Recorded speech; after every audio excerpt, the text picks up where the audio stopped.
Yo me siento mejor, me sentía mejor en Tulum porque es más fácil caminar en la arena que en el asfalto, pero y el ruido de la ciudad.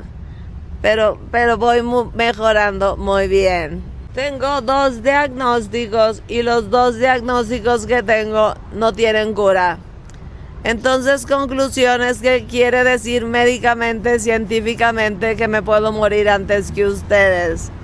Pero pues eso lo decide Dios. ¿Se puede saber cuál es este Tengo diagnóstico? una enfermedad degenerativa y poco a poco, bueno, los doctores me han ayudado mucho, pero poco a poco, pues no voy a poder caminar, no voy a poder hablar, etcétera, etcétera.